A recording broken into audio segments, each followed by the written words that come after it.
নমস্কার বন্ধুরা, কেমন আছো সবাই? তো চলো আজকে রেসিপি ফুলকপি দিয়ে কাতলা মাছের ঝোল। তো আমি এখানে একটা বড় সাইজের ফুলকপি নিয়ে নিয়েছি। তো যতটা লাগবে আমি নিয়ে নিলাম। জানো আমাদের এখানে এখন এই ফুলকপি মানে আমরা যেখানে থাকি মুম্বাইতে, এখন এগুলা পাওয়া যাচ্ছে 30 টাকা করে পিস। আর এখন দেশে ভাবো এগুলা 4 টাকা 5 টাকা করে বিক্রি হচ্ছে আমাদের গ্রামে, কত কমে! দেখলেই দুঃখ লাগে। ফুলকপি, যাই হোক, ফুলকপিটা আমি কেটে নিলাম 2 ভাগ করে। আর ওখানে ওই যে কাতলা মাছটা দেখছো, কাতলা মাছটা কিন্তু খুব ভালো ছিল। ওই জন্য ভাবলাম কাতলা মাছটাকে আমি ফুলকপিতে ঝোল বানাবো। খুব বড় বড় পিস হয়েছে, ভালো আর কি। তোমার 2.5 কিলোর কাছাকাছি ছিল কাতলা মাছটা।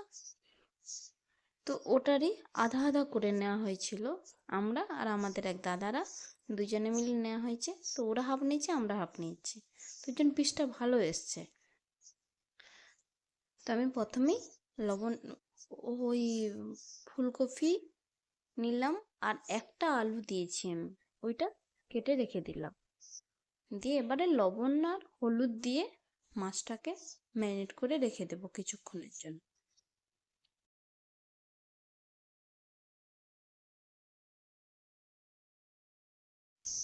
আমি শুধু আলু আর ফুলকপি দিয়ে বানাচ্ছি, তোমরা যদি চাও আলুটা বাদ দিয়ে মটরশুঁটিও দিতে পারো, মূলো দিয়েও ঝোল ভালো হয় এই কাতলা মাছের। বা বড়ি দিয়ে, ফুলকপি বড়ি দিয়েও খুব সুন্দর হয়। আবার এখন ওলকপি দিয়েও ভালো ঝোল হয়। একবার নরম ওলকপি থাকলে না, তাহলে ভালো হয়। কিন্তু এদিকে তো ওলকপি পাওয়াই যায় না না। এদিকে শালগম পাওয়া যায়, একটু পার্পল কালারের ছিলকা, মানে ওপর সাইডে পার্পল কালারের থাকে। আর একটু ওলকপির মতো স্বাদ নয়, খুব একটা ভালো লাগে না। তো যাই হোক, ওই জন্য ওলকপি পাওয়া যায় না। ওলকপি পাওয়া গেলে কিন্তু ভালো হতো। দিয়ে কড়াইতে আমি লবণ আর জল দিয়ে ফুলকপিটা জাস্ট ভাপিয়ে নিলাম, হালকা ভাপিয়ে নেওয়ার পরে নামিয়ে রেখে দিলাম। নামানোর পরে কড়াইতে তেলটা, সর্ষের তেলেই রান্না করব আমি। সর্ষের তেলটা গরম হতে ওর মধ্যে আমি মাছটা ভেজে নেব। দুপাশ করে ভালো করে ভেজে নেব, একদম ভালো করে। বেশি কড়া করব না, হালকা ভাজবো। তো ভেজে নেব। তো ভাজতে ভাজতে চলে তোমাদেরকে আমি দেখাই। আমার এই ছোট্ট একটা কিচেন গার্ডেনে আমি একটা টগর ফুলের গাছ লাগিয়েছি। কিনেছিলাম। এত সুন্দর স্মেল আসে না, ভালো লাগে দেখতে। আর একটা গোলাপের গাছ মাঝে মাঝে ভিডিওতে দেখতে পাও তোমরা, তো আমার ভালো লাগে। আর এইগুলো দেখছো কুমড়ো শাক হয়ে আছে। আর এইগুলো হচ্ছে উচ্ছে গাছ। উচ্ছেও হয় আমার মাঝে মধ্যে, একটা দুটো হয়, মনটা খুশি করার জন্য, বাকি আর কিছু না। তো ততক্ষণে আমার মাছটাও ভাজা হয়ে গেছে, এবার মাছটা আমি নামিয়ে নিলাম। দেখো মাছটা আমি এইরকম ভাবে ভেজেছি। ভাজা মাছ খেতেও কিন্তু ভালো লাগে। পুকুরের টাটকা মাছ হলে তার একটা আলাদা স্বাদ। যাই হোক, যাই পেয়েছি তাই দিয়েই হচ্ছে। তোমরা যদি পুকুরের মাছ পাও তাহলে খুবই ভালো হবে, খুবই ভালো। তো এরকম করে বাকি মাছগুলোও আমি ভেজে নিলাম।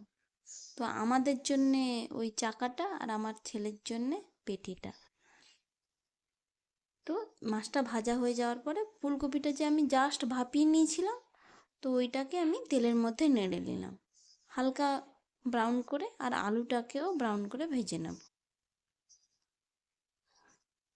এক এক সময় দেখবে সবজি কাটার কাছেও সবজির স্বাদটা আলাদা রকম হয়। এই রকম করে আলু দিয়ে মাছ দিয়ে ঝোল আলাদা রকম লাগে। আর একটা চৌকো চৌকো করে কাটলে তার একটা আলাদা রকম স্বাদ লাগে। সবজি কাটার কাছেও দেখো আলাদা স্বাদ। তারপরে ওই বাকি তেলটাতেই একটু দালচিনি আর একটু জিরে দিয়ে দিলাম।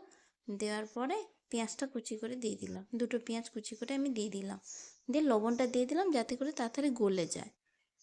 ব্যাস, এবারে একটু নরমটা হয়ে যেতেই তারপরে আমি রসুন একটু থেঁতো করে দিয়ে দিলাম।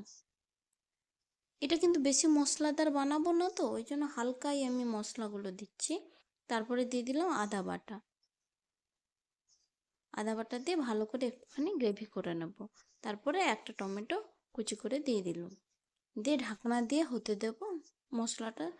তেলটা উপরের দিকে ভেসে এলেই হলুদ গুঁড়ো, ধনিয়া গুঁড়ো আর পরিমাণ মতো লঙ্কা গুঁড়ো দিলাম হালকা। একদম হালকা, ছেলে খাবে, বেশি দিতে পারবো না, ঝাল খেতে পারে না ও। তারপরে মশলাটাকে ভালো করে কষিয়ে নেব। কষিয়ে নেওয়ার পরে ওর মধ্যে আমি আলু আর ফুলকপিটা দিয়ে দিলাম। আলু ফুলকপিটাকে দিয়ে ওই মশলাটার মধ্যে ভালো করে 2-3 মিনিটের জন্য কষাতে হবে। তারপরে ওর মধ্যে আমি গরম জল দিয়ে দিলাম। যে কোনো সবজি রান্নার সময় না গরম জল ইউজ করবে, একটা আলাদা তাড়াতাড়ি হয়ে যাবে। জলটা ফুটে গেলে তখন আমি মাছগুলো ওর মধ্যে দিয়ে দিলাম, দিয়ে ফুটে আসা অবধি মানে আলু আর ফুলকপিটা হয়ে যাওয়া অবধি ঢাকনা দিয়ে ওয়েট করব। আলু ফুলকপি দুটোই সেদ্ধ হয়ে গেছে। এখন একদম লাস্টে নামানোর আগেই এই রকম ঝোল থাকলে আর কিছুই লাগবে না, এই রকম ঝোল আর ভাত, গরম গরম ভাত, ব্যাস। একদম লাস্টে আমি ধনিয়া পাতা দিয়ে দিলাম। আর এখন তো ধনিয়া পাতা তো খুবই মার্কেটে অ্যাভেলেবেল থাকে। ধনিয়া পাতা দেওয়ার পরে একদম লাস্টে একটু গরম মশলা দিয়ে নামিয়ে দেবো, ব্যাস। আমার মাছের ঝোল রেডি। আর তোমরা প্লিজ একবার এইভাবে মাছের ঝোল বানিয়ে কমেন্ট করে আমাকে জানিও কেমন হয়েছে খেতে। বানিয়ে কমেন্ট করবে আমায়, ব্যাস। ভাত আর মাছের ঝোল, আর কিছু লাগবে না।